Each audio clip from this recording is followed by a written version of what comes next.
Okay. Kumlan Lablat Gemara. We are up to Daf Yud Amid Aleph Matzoi Tisha B'Av. We're about 9 to 10 lines from the top of the page. We were learning 4 different scenarios of a sukkah beneath another sukkah. Sometimes they're both kosher, sometimes they're both puzzle. Sometimes one is kosher and one is puzzle. You're doing the dishes. And right, somebody can You do please mute themselves.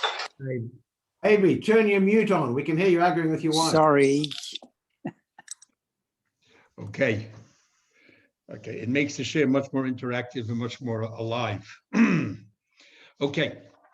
Anyway, so we learned that a sukkah underneath a house, a sukkah under a tree, a sukkah under another sukkah is puzzle. And so now the Gemara says as follows. The Gemara is about 9 lines on the top of the page.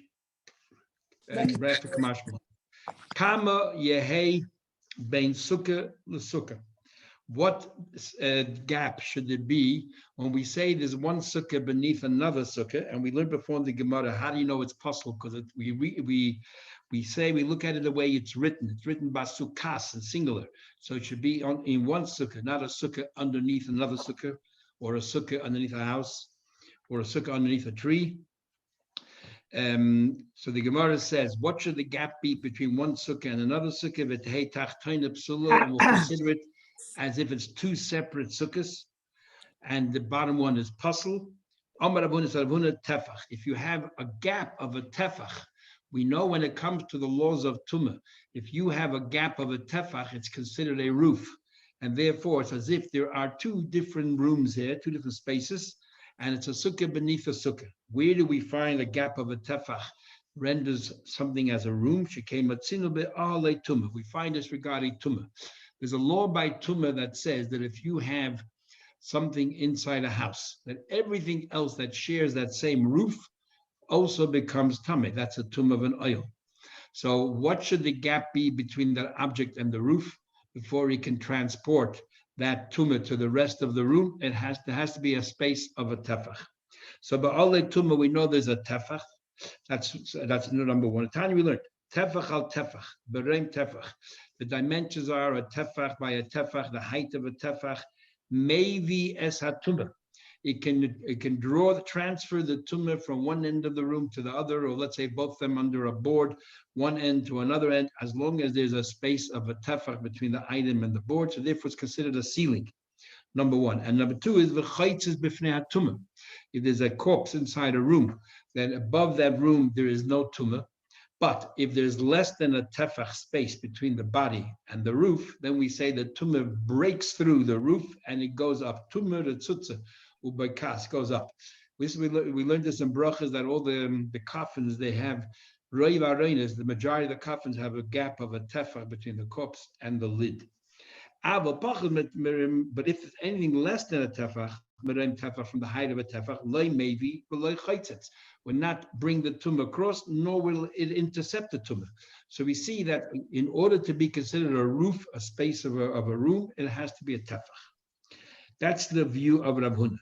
Rab Chizda and Rabba bar Rav Huna, Rav Huna's son Rabba, they disagree. They say that regarding the laws of tumah is totally different than the laws of a sukkah. By a sukkah, in order to be considered a space, arba, it has to be a minimum of 4 tefachim. On Shabbos, we find what is considered a significant area, that it has the din of a reshus of its own. It has to be a minimum of 4 tefachim by 4 tefachim. Now, even though that is horizontal, but we're now going to flip it over and make it also vertical. And we're going to say that as well, vertically, in order for it to be considered a space of its own. So you have a sukkah. If you have 2 levels of schach, a sukkah beneath a sukkah, there has to be a gap of 4 tefachim. However, that's opinion number 2. Shmuel Amar, Shmuel said he believes asara. He believes just like to create a sukkah that has to be a height of 10 tefachim, so too to disqualify a sukkah, to consider it one sukkah beneath another sukkah, there has to be an area of 10 tefachim above. Says the Gemara, my time of the Shmuel. What is the logic of Shmuel? Just like to kosher a sukkah, you need a minimum of 10 tefachim high. So too to disqualify a sukkah, you need a minimum of 10 tefachim high. Just like to qualify a sukkah, there has to be 10 tvachim. Absolute to disqualify a sukkah, also ba'asara, you need 10 tvachim. Says the Gemara Tanan, we learned in the Mishnah, Rabbi Yehuda says, we just learned the Mishnah, Rabbi Yehuda says, Im ein diyayin bel yaina, if nobody lives or resides in the sukkah above, then hatachtoina ksheda. We do not consider it two sukkahs, one beneath the other one. The bottom one is kosher. Now, what do you mean, my ein diyayin? What do you mean no one lives in the sukkah above? Physically nobody's using the sukkah above, then otu diyoide kagarmi. What's the relevance of the fact that people are in there or not? The question is, it says in the Torah, sukas, you shouldn't have a sukkah beneath another sukkah. It really is irrelevant whether people are residing in the upper sukkah or not residing. Elalas, what did Rabbi Yehuda mean? My ein diyoide. What did Rabbi Yehuda mean when he said that there were no dwellers in the upper sukkah? He meant kol she'ena ruah ladira. He meant that if somebody should please, what do you call it? Mute yourself. Good. So what does it mean? Kol she'ena ruah ladira. What do you mean? Something which is not suitable to live. Hechidami the legavoya asar. Rabbi Yehuda is saying that if the sukkah above is not suitable for residential quarters, for example, it's less than 10 tvachim high, then it's not considered a separate sukkah. It doesn't disqualify the one on the bottom. So we see Rabbi Yehuda is the one who says that a sukkah has to be 10 tvachim. Miklal, the Tanakam, who disagrees with him, saw what he would hold. Even if the sukkah is less than 10 tvachim high, still psula is possible. A question on Shmuel. Shmuel said the halacha is only if the sukkah above is 10 tvachim do we consider it a separate sukkah, and it disqualifies one on the bottom. It seems that is the view of Rabbi Yehuda. But the Tanakama who argued with Rabbi Yehuda would hold that even if it's less than 10 tvachim high, it qualifies as a second sukkah and it would disqualify the sukkah below. Psula, says the Gemara, Ki Asa Rabdimi, when Rabdimi came, Omar, he came along and he said, in Eretz Yisrael in the West, they explain Rabbi Yehuda's view a little bit differently. They say, Im ein hatachtoina. When do we consider the sukkah above a sukkah? If the floor of the above sukkah, which is the ceiling or the schach of the bottom sukkah, is strong enough that somebody can actually sit there. But he may not. But if the schach between the separating the two levels is not strong enough, is not capable of having mattresses and pillows to be there, then it's not considered as if it's a separate sukkah. The one at the bottom is kosher, like one large sukkah. Miklau, says the Gemara. So what if you want to learn that way? So there's no question. Rabbi Yehuda, Shmuel has nothing to do with the height of the sukkah. It has to do with the strength of the sukkah. Says the Gemara, the structure. Says the Gemara, Miklau. So how would you then understand the Tanakam who argued with Rabbi Yehuda? Would he hold? Somebody holds Afa Pisha Eino Ruya Lekabel Psula. Would he hold that even if the floor of the above sukkah cannot carry a chair or a mattress or anything else? Nevertheless, are you going to tell me that it puzzles the sukkah? It doesn't make sense. It's not really a separate room because it can't have anything. Says the Gemara, I'll tell you what. Where the Tanakama and Rabbi Yehuda argue is in the following case. In other words, if the sukkah above the floor is not strong enough to carry anything, there's nothing to talk about. There is no sukkah above, it's just one large sukkah. If the sukkah above is strong enough to carry a mattress and pillows and anything else, it's definitely a separate floor. And you have two sukkahs, one beneath the other one, and the bottom one is no good. We're talking about a case where with great difficulty, you have to balance yourself, whatever, you're able to put mattresses there. Rabbi Yehuda said that is good enough. The Tanakh said that's good enough to be considered a sukkah. It's a sukkah beneath a sukkah. And according to Rabbi Yehuda, if the only way that it can accept a mattress is through great difficulty, it doesn't count. It's like one large room, and it is kosher. It's like one big sukkah. Now you'll notice the criteria is whether it can carry a mattress or a pillow. The Mordechai uses this, or the Achrayim explain the Mordechai. The Mordechai holds that a sukkah, everyone holds a sukkah has to be kosher in order to be able to live there.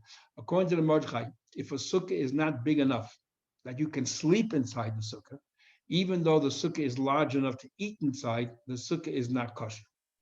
Because all the mitzvahs that you're able to do in the sukkah, you have to be able to fulfill it in this one sukkah. And the proof is right here. We're saying the criteria is whether it can carry a bed, as if to say if it cannot carry a mattress or a pillow, it's not a kosher sukkah. But why not? If all I'm going to use is sit there and eat, what do I need to have a mattress and a pillow and all that there? Doesn't that prove that a sukkah, in order to be kosher, it has to be able to carry everything in there? That's what the Mordechai says. And the Trumas Hadeshin, based on that, says, so therefore we can assume from here that it's possible for a person to sleep in an area which is basically 7 tvachim by 7 tvachim wide and deep, because that's the minimum size of a sukkah. And the Mordechai is saying you have to be able to sleep there. And the Chacham Tzvi totally argues with that. He says, as long as the mitzvah that you want to do, you're capable of doing, that's all that matters. And if you want to eat and you can eat in the sukkah, that's good enough. The Gemara says here about a mattress, because in those days they used to recline. They didn't sit, they used to lean. So we're talking about a sofa to lean on, not necessarily sleeping. Okay. The Gemara seems to have completely.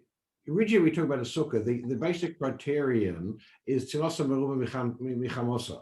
Now it's like switched over completely. It's forgotten all about that. Now it's talking about different criteria. So it's not, the Gemara is not worried at all about the amount of sun and light or anything like that. Of course, not worried. Those are the 4 cases he had on top of the page. Remember the 4 cases, that both are kosher, they're both are not, depending if tilasa meruba chamosa on the top.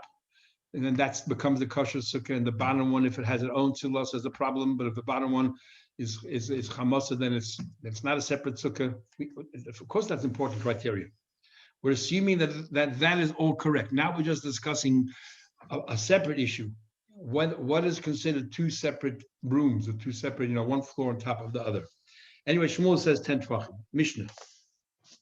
Now, this whole Gemara starting from Testament Beis till Daf Yud Aleph, there's a number of arguments, very fundamental arguments in halacha and and everything else. And the famous shita is Rabbeinu Tam. Rabbeinu Tam's shita comes actually from this Mishnah, and then he explains all the Gemaras before and afterwards. I'll just tell you, let's just see how Rabbeinu Tam learns, because it's very important in halacha. Just before you start, just to again clarify the double-decker sukkah.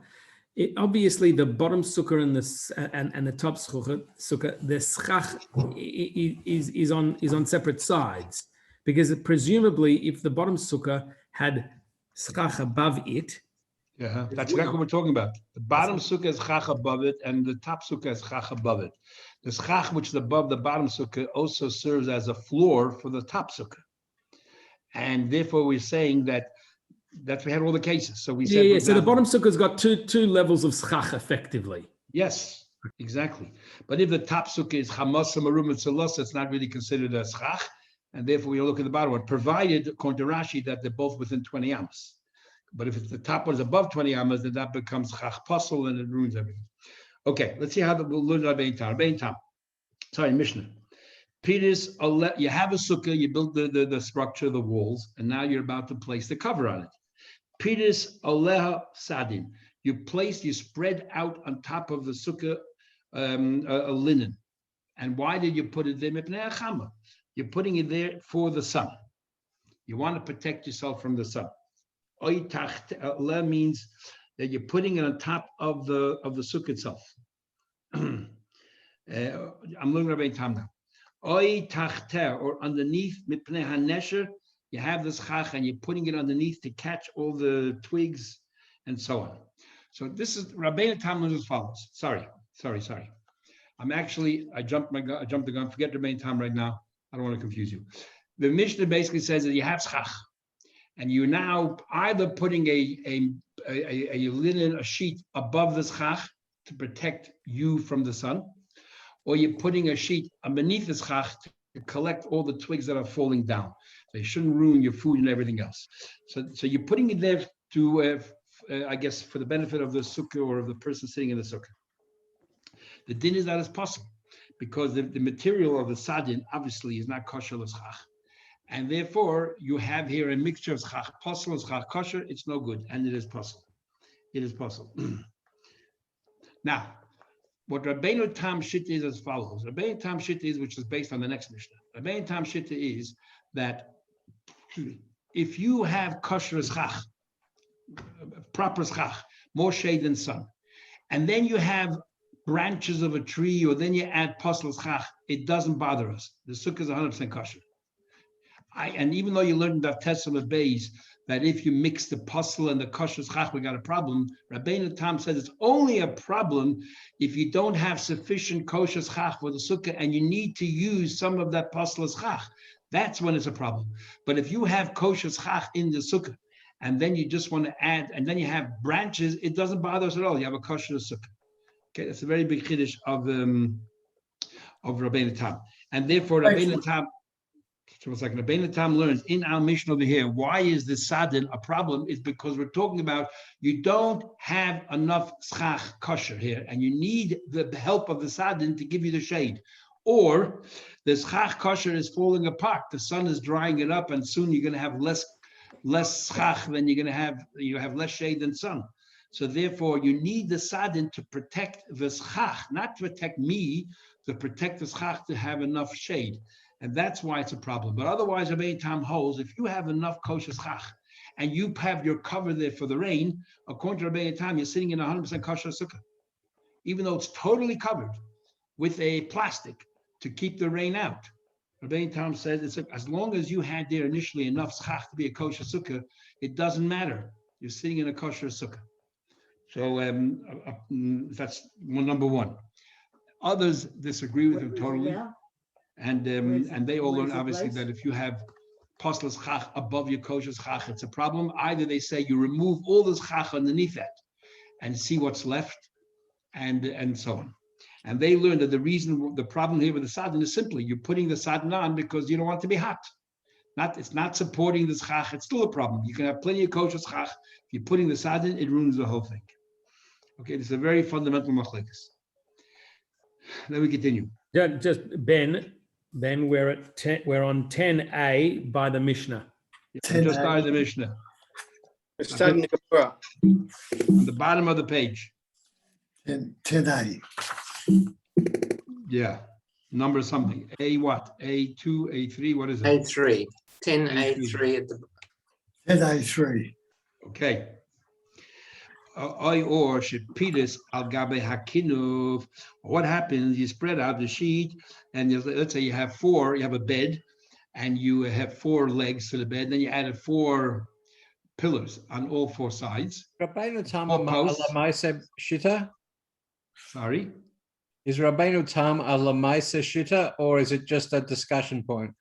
He holds a talach lemaisa to go in, and we don't pass that way. We're machmir like the others. We're machmir like the others.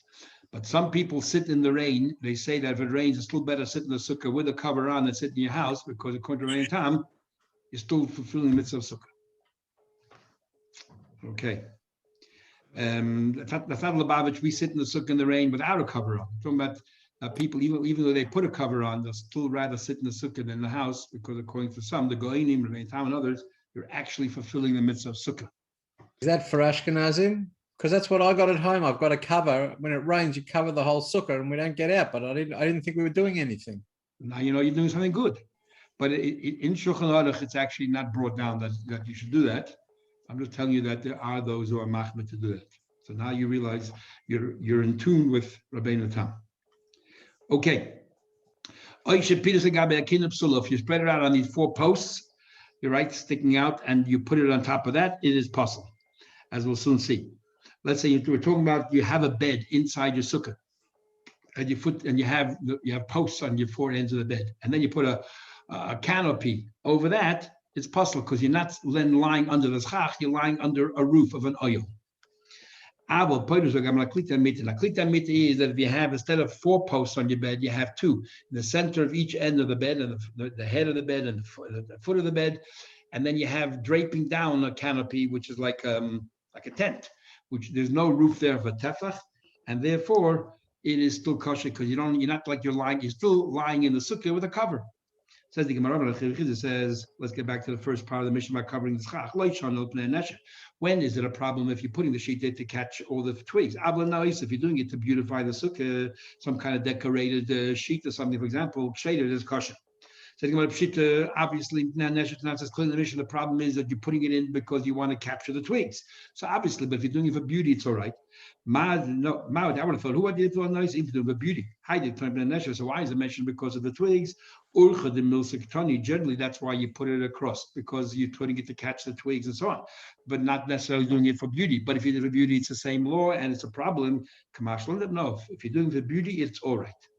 Let's say actually we have a proof supporting this. It says in the Braisa, you put the schach on correctly, the itra, and then you crowned it, you adorned it, bekrami, you adorned it with all of these beautiful colored, kinds of materials.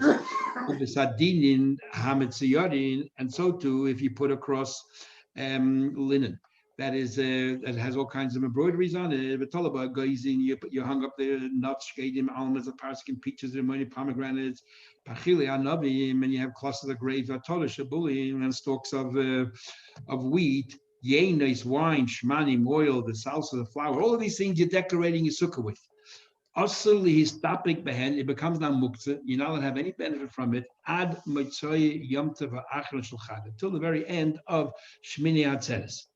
And clearly, it talks here about embroidered linen as well, which means you can have that in a sukkah. If you made a condition before Yom Tov that you want to use some of the flour or whatever it is you're hanging there, that's not a problem. Well, so what do we see clearly from here? That you could hang up embroidered linen, so that's clear that if you're doing it in the eyes for beauty, it's not a problem. Says Gemara, no proof. Dilma min hatzad. Maybe we're talking of who said over here that you hung it up under the schach. We're talking about over here that you hung it up on the walls. But maybe if you hung it up on the schach, it would be a problem because it's not kosher schach. Even if you're doing it for beauty, maybe it's a problem. So you cannot bring a proof from this particular brisa. Says Gemara, we learned no sukkah, things which you hang up the sukkah to adorn the sukkah. They do not have a din of schach. So if your sukkah, for example, is 20, if your sukkah is 20 amas high and your schach is above 20 amas, the schach is puzzle. And if you have this embroidery underneath it, it's not going to help. On the other hand, if your sukkah is 10 tefachim high and you have this embroidery underneath it, it's not going to make it any worse because it's not considered a schach either way. So it doesn't make any difference in the height. It doesn't take away from the space of the sukkah. So if you have 10 tefachim and then this embroidery goes beneath 10 tefachim, it's not a problem whatsoever. That's in the height of the sukkah. So it's not considered schach, because if it would be considered schach, it's a problem. It's mekabel tumah. It's not considered schach. So it doesn't help if it's above 20 and doesn't hurt if it's below 10. Isn't there a problem with sitting under decorations that are below 3 tefachim below the schach? Yes, but I didn't say that. I said we'll soon see the height. 4 tefachim. We'll soon see in a second the height. But we're just talking about generally if the sukkah is 10 tefachim high, and then you have this embroidery 9 tefachim, let's say a tefach below, it doesn't ruin the sukkah. Remember the regarding size, the main thing is the width and dimension. The dimensions are the 7 by 7. Regarding the height, we said a dila sukkah is uncomfortable if you have twigs there, but having the nice drape doesn't make it uncomfortable, and therefore it would be a kosher sukkah. But when it comes to the dimension 7 tefachim, if you hang up embroidery there and reduces the size, that will render the sukkah possible. We need a full 7 tefachim by 7 tefachim for a person to be able to sit there. Ben Yamin, the slave of Rashi, he once had his shirt got all wet in the water. He took it out and he put it on top of the schach to dry. I want you to remove it. I don't want people to say, of course, you're not using it right now for schach because everyone knows that's mekabel tumah. Even when we're not sitting there, don't let it hang there because people are going to start saying, they're going to accuse us of using this your clothes as part of a schach.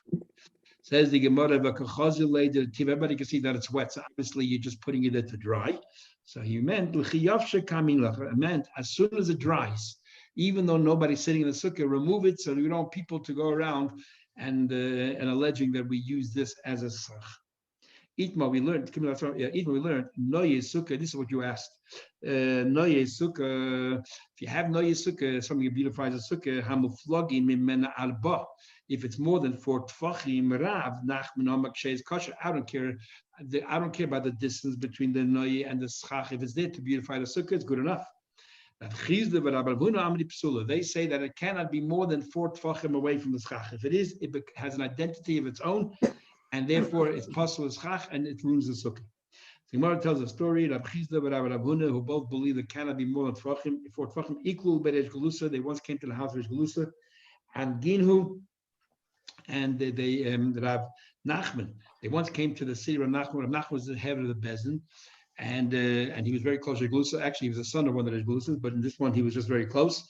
And Rav Nachman then hosted them, and he put them to sleep in a sukkah. Shenoyeh muflogin mimena abot tefachim, where the noy sukkah was more than 4 tefachim away from the schach, and he wanted to observe them. Ishtiku, they were quiet. Amru le'v'lamid, didn't say anything. Amru, he said to them, you guys changed your mind. Amrulei, they said to him, Anan shluchim mitzvah. We're going to do a mission of shluchim. We're going to do a mitzvah. Upturim min ha-sukkah. We're going to mitzvah to visit our Rebbe, the Reish Galusa, and therefore we are exempt from sukkah, so it didn't matter to us. And those who hold that if you're exempt from mitzvah, it's only if it's difficult to do the other mitzvah. As Taisa says, it's talking about it was very difficult to find another sukkah. This Gemara here poses a big question on the Neidah B'Yehuda in Tshuva 94 Tzadi Daled, where he says that there's no mitzvah to visit your Rebbe today. He said it's ludicrous to say that today there's no mitzvah to visit the Beis Hamikdash, the Eibishter, and yet there's a mitzvah to visit your Rebbe. And he says nowhere does it say there's a mitzvah b'zman hazeh to visit your Rebbe. Not in Shulchan Aruch, not in the Gemara. Everybody asks a million questions on him, but one of the questions from right here.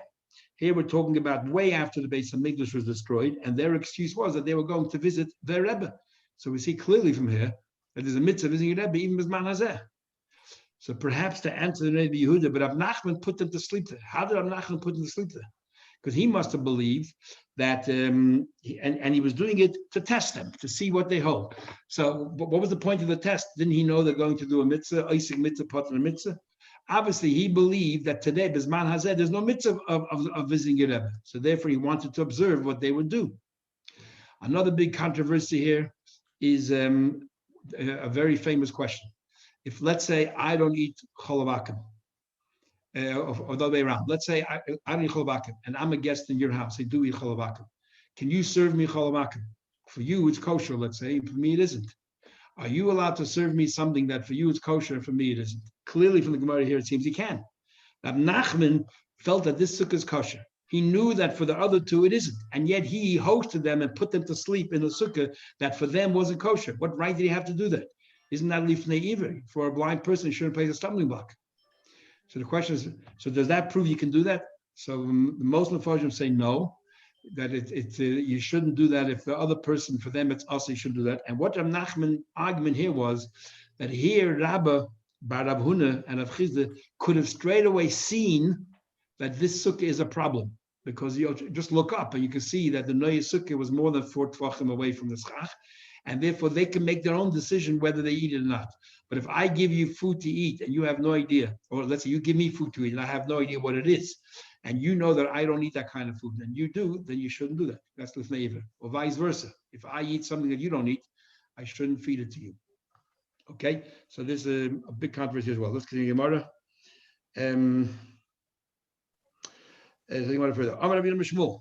Now we're talking about a bed. You're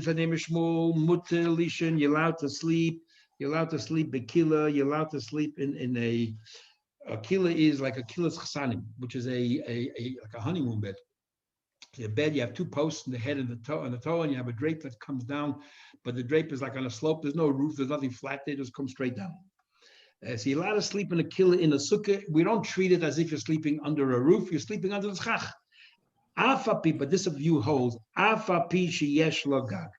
Even though it might have a flat part of that roof, the width of a tefach. So therefore it has a roof, but if it's less than 10 tefachim higher than the bed, it's considered like part of the bed. If it would be taller than 10 tefachim, then we'd have a problem. It would you're sleeping in an oil which is inside a sukkah, and there would be a problem. But here, even though there's a roof, but it's less than 10 tefachim.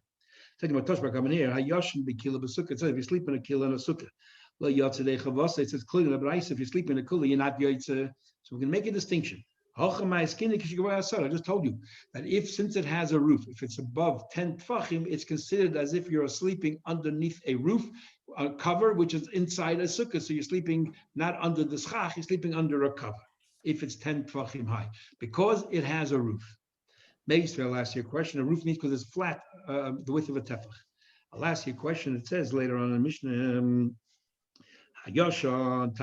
someone sleeps under a bed, if you're sleeping underneath a bed, underneath the bed, instead of on top of the bed, you're not yaitza.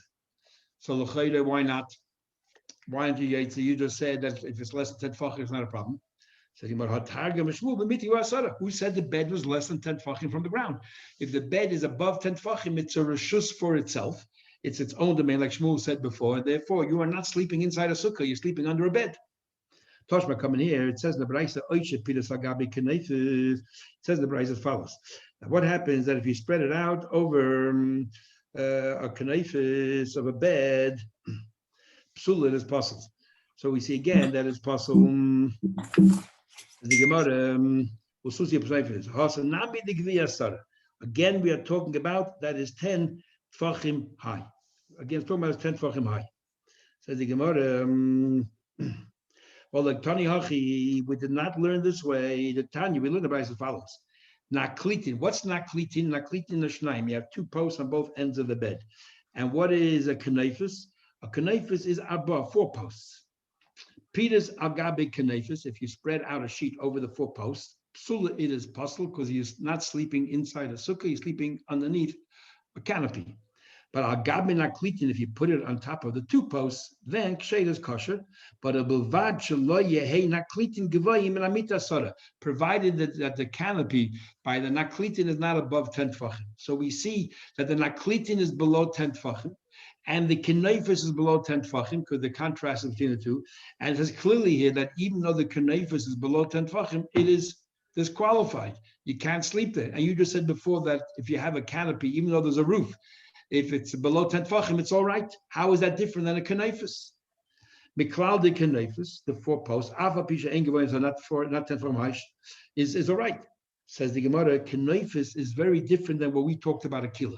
Kanefis having the 4 posts is much more permanent. Shiny kanefis the kli. Kanefis are different because it's much more permanent, and because it is much more permanent, therefore, if you, even though it's less than 10 tefachim, it's like you are sleeping not inside a sukkah, but inside this canopy. But a kila is much more temporary. Says the Gemara, what are you talking about his sukkah, gabi sukkah the kriya, a sukkah above a sukkah, which is quite permanent. And nevertheless, you need 10 tefachim before it renders a puzzle. How come over here by kanefis it says less than 10 tefachim it's puzzle when it, and you told me that what, because it's more permanent. A sukkah on top of a sukkah does not disqualify the bottom sukkah unless the top sukkah is 10 tefachim high. Otherwise, it's not a problem. So we see even something which is permanent is not considered a separate space unless it is 10 tefachim high. Says Gemara, is a difference. Over there, you have a kosher sukkah, and you want to disqualify it because you have something above it. Then that thing above it has to be 10 tefachim to disqualify it. Here we're talking about you lying in bed, and you have a canopy, a separate canopy over the bed. To be considered that separate canopy, forget it. We're not trying to disqualify the sukkah. The sukkah is still standing. The sukkah is still a kosher sukkah. The problem is your bed. Your bed might be separated from the sukkah because you have its own. It has its own canopy, it has its own cover. To create your own setting, but if there's a permanent sense to nature to it, then even though it's less than 10 tefachim, it is an oil and it's a problem. I'm talking about a kila. I'll tell you another halacha. If you're sleeping inside this kila and you happen to be naked, then there's 2 problems. One problem is when you're naked, that you cannot say Shema because your heart sees your male parts. And there's another problem, which is that your eyes shouldn't see the male part. Taisha says, for whatever reason, we're not discussing the problem here about the lev, we're talking about the problem of your eyes. So if you stick your head out of the bed, outside of the canopy, you're lying there naked, without pajamas, and you want to read Shema, you extend your head outside the kila, the koire krishma, and you can read krishma. Says the Gemara, okay, you can read krishma. I'll ask a question. No, it's as if like you have a cover over you, and therefore your head is separated from your rest of your body. Mason has a question. If you're lying in a kila, which is naked, when you're naked, don't stick your head out and read Krishma, because it doesn't help. Because your head follows the rest of your body. It's like they're all in one place. So it depends. You know, we're talking about if it's 10 tfachim high, so therefore it's considered a house of its own. So even though you stuck your head out the window or outside of it, your head follows the rest of your body, and therefore you cannot reach Shema. But if it's less than 10 tfachim, then we treat it like it's a cover, and your head is outside the cover, then it's all right. And I'll prove it to you, it makes sense. When it says, safe in the end, compared to you're standing in a house naked, don't stick your head out the window. The Yikra Krishma and you read Krishma, So clearly we're comparing it to a house. So it must be that it's 10 tfachim high. Shema, no, it's a good proof. Ubayis nami in a house also.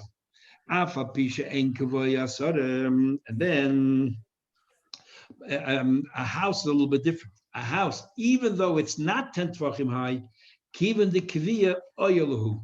When it comes to a house, which is even more permanent than what we learned till now, there, even if it's less than 10 tfachim high, it's considered an oil. It's an oil.